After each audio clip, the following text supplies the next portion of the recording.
నమస్కారం గురుగారు. నమస్తే అమ్మా.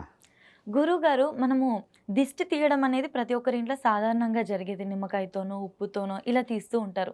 నిప్పుతో దిష్టి తీయడం ఏంటి గురుగారు? ఇక్కడ తీవ్రమైనటువంటి దోషాలు మనసును పట్టి పీడిస్తూ ఉంటాయి. మానసికంగా నలిగిపోతూ ఉంటారు కొంతమంది. ఇలాంటి వాటికి నిప్పుతో దృష్టి తీయటం అనేటువంటిది ఒక ప్రక్రియ ఉన్నది. ఆ నిప్పుతో అంటే ఏవో నిప్పును పట్టుకొని దృష్టి తీసుకోవటం కాదు. హారతి కర్పూరాన్ని వెలిగించుకొని మీరు ఒక పాత్రలో హారతి కర్పూరం వెలిగించుకోవాలి. ఇది మళ్ళీ ఇంట్లోపలికి తీసుకురాకూడదు. ఇంటి బయటనే చేసే ప్రక్రియ. ఈ దృష్టి తీసే పాత్ర కూడా ఇంటి లోపలికి తెచ్చుకోకూడదు. అది బయటనే పెట్టుకోవాలి ఎక్కడైనా. దానికి మాత్రమే ఉపయోగించాలి. అయితే దృష్టి తీసుకునేటువంటి దృష్టి తీసేవాళ్ళు కానీ, లేదు ఇంట్లో ఎవరు పెద్దవాళ్ళు లేరు, మీకు మీరే తీసుకోవాలనుకున్న వాళ్ళు చేతికి ఏదైనా గ్లౌజ్ లాంటిది తొడుక్కోవాలి. లేదా ఓ పాలిథిన్ కవర్ లాంటిదో తొడుక్కుని ఈ హారతి కర్పూరాన్ని వెలిగించుకుని, ఆ వెలిగించుకున్నటువంటి పాత్ర ఏదైతే ఉందో అది మీ ముఖము చుట్టూ కుడి నుంచి ఎడమ వైపుకు ఇలా ముమ్మారు తిప్పుకొని మళ్ళీ ఇలాగా క్లాక్ వైజు యాంటీ క్లాక్ వైజుగా దిష్టి తీసేసి పక్కన పెట్టాలి. అది ఆ మొత్తం ఇదయ్యేదాకా కూడా. దీన్ని దృష్టి తీసుకుంటాము నిప్పుతో అనేటువంటిగా చెప్పవచ్చు. ఏమండి మా ఇంట్లో కర్పూరం లేదు, ఇప్పుడు బాగా బాధ ఉన్నది, కర్పూరానికి వెళ్ళటానికంటే షాపు దాకా వెళ్ళాలి, అప్పుడు ఎలాగా ఈ నిప్పుతో దిష్టి తీసుకోవాలి అనుకుంటే, ఒత్తిని నూనెలో ముంచి ఒత్తిని ముంచి ఆ ఒత్తిని ఎట్లా చేసుకోవాలంటేనమ్మా, దూదితో చేసుకోవాలి. పెద్ద ఒత్తిలాగా కనీసం ఇంత పొడుగ్గా ఉండాలి ఆ ఒత్తి. దీన్ని మనం ఏదైనా అట్ల కాడకి చుట్టుకోవాలి. ఈ ఒత్తిని చుట్టుకుని ఈ నూనె ఒత్తిని మన చుట్టూ దిష్టి తిప్పేసుకోవాలి. శిరస్సు పైనుంచి ఇట్లా క్లాక్ వైజ్గా దాన్ని అగ్ని వెలిగించాలి. వెలిగిస్తే తగలబడిపోతుండే మొత్తం తగిలేదాకా ఈ అట్లకాడ అలాగే మనం పట్టుకుని ఉండాలి. మొత్తం పూర్తిగా దగ్ధం అయిపోవాలి. ఆ దగ్ధం అవుతున్నప్పుడు దృష్టి లేకపోతే ఒక రకమైన చిహ్నం కనిపిస్తుంది, అక్కడ దృష్టి ఉంటే ఇంకో రకమైన చిహ్నం కనిపిస్తుంది. అంటే ఎలా గురుగారు? ఇక్కడ మీకు దృష్టి ఉందనుకోండి, అదేమవుతుందంటే ఒత్తు తగలబడకుండా కింద నిప్పు రవ్వలు పడుతూ ఉంటాయి, తగలబడదు ఒత్తి. ఇది చాలామందికి తెలియదు. దీనికి ఒక మంత్రం కూడా ఉన్నది. కాకపోతే మంత్రాలు మేము మీడియా ముఖంగా చెప్పేది, మంత్రం రహస్యం. నేను మిగతా గురువుల్లాగా మిగతా వారికి మళ్ళీ నేను ఏ మంత్రాన్ని బహిర్గతం చేయను. నామమంత్రం చెప్పవచ్చు కాబట్టి చెప్తాను. దుర్గా నామని ఏదన్నా తలుచుకుంటూ శ్రీ దుర్గాయ నమః అనుకుంటూ ఈ యొక్క ఒత్తిని మన చుట్టూ మనం 3 సార్లు క్లాక్ వైజ్గా యాంటీ క్లాక్ వైజ్గా తీసేసుకుని పట్టుకోవాలి ఇట్లా అట్లా కాడ.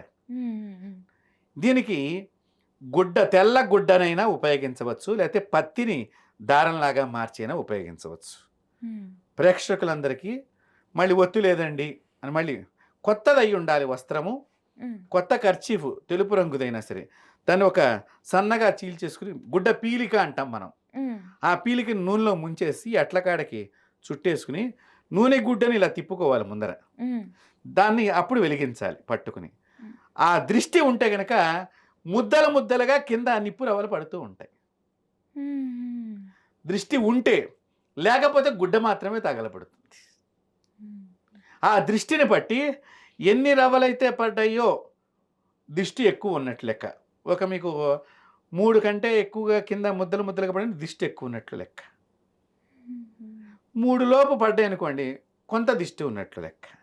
3 పైన ఎక్కువ ఉందనుకోండి, మీరు పూజ చేయించుకోవాల్సిందే దృష్టి పోవటానికి.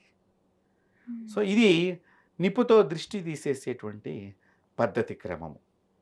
నిప్పుతో అంటే ఇప్పుడు మనం మామూలుగా ఉప్పుతో, నిమ్మకాయతో కాకుండా నిప్పుతో ఏమైనా ప్రత్యేకమా గురుగారు?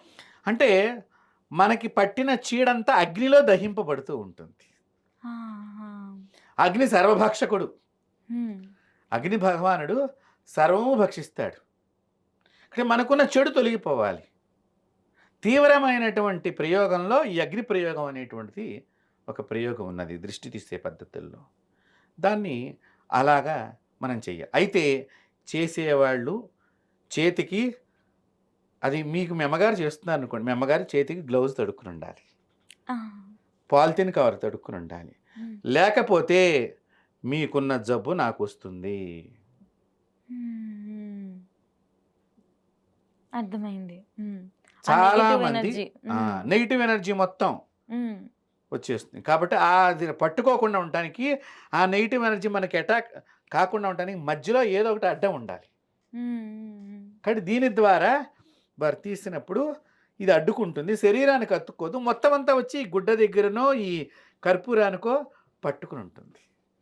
సో ఈ నిప్పుతో ఈ విధంగా చేయటం మూలకంగా వారి శరీరంలో ఉన్నటువంటి నెగిటివ్ ఎనర్జీ అంతా కూడా, దృష్టి దోషం అంతా కూడా వచ్చేస్తుంది. మెంటల్గా బాధపడుతున్నటువంటి వారికి ఇది చాలా గొప్ప సాధన. ఇప్పుడు ఎర్రగడ్డలో చాలామంది జాయిన్ అవుతూ ఉంటారు, అటు వెళ్ళినప్పుడల్లా కూడా. మానసికమైన రుగ్మత, చంద్రగ్రహ దోషాలు ఉన్నటువంటి వారు ఈ అగ్ని ప్రయోగంగా దృష్టిని తీసేసుకున్నట్లయితే చాలా ఉపయోగపడుతుంది.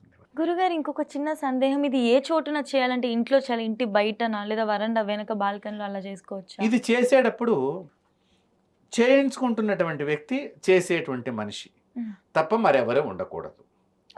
బెడ్రూముల్లో చేయకూడదు. ఒకటి హాల్లో కానీ వంటింటిలో కానీ చేసుకోవచ్చు. ఇప్పుడు అపార్ట్మెంట్ అయిపోయినాయి, బయట చేయాలంటే ఇబ్బంది కలుగుతుంది. కాబట్టి మరి హాల్లో కూర్చోబెట్టి ఈ దిష్టి తీసేసి ఈ తగలబెట్టేటప్పుడు మిగతా వాళ్ళని ఇక్కడికి రానివ్వకూడదు. మీరు కిచెన్లో ఆ షింక్ ఉంటుంది కదమ్మా మనకి, ఇప్పుడు గిన్నెలు కడుక్కునేటువంటి దానిలో ఎటువంటి పాత్రలు లేకుండా ఆ షింకు దగ్గర నిలబడి దీన్ని తగలబెడితే ఆ షింకులోకి పడిపోతూ ఉంటుంది మొత్తం అంతా కూడా. సో వంటింట్లో చేసుకోవచ్చు ఈ తగలబెట్టే ప్రయోగం. దిష్టి తీసేసేటువంటి ప్రయోగాన్ని హాల్లో కూర్చోబెట్టి తీసేస్తే వీళ్ళు కాళ్ళు చేతులు కడుక్కుని గదిలోకి వెళ్ళిపోతారు. ఈ తగలబెట్టేటప్పుడు వాళ్ళొక్కళ్ళే ఉండాలి, మిగతా వాళ్ళు ఎవరు ఉండకూడదు. ఈ దిష్టి తీస్తున్నటువంటి వాళ్ళకంటే పెద్దవాళ్ళు ఉండవచ్చు, కింద చిన్నవాళ్ళు ఉండకూడదు.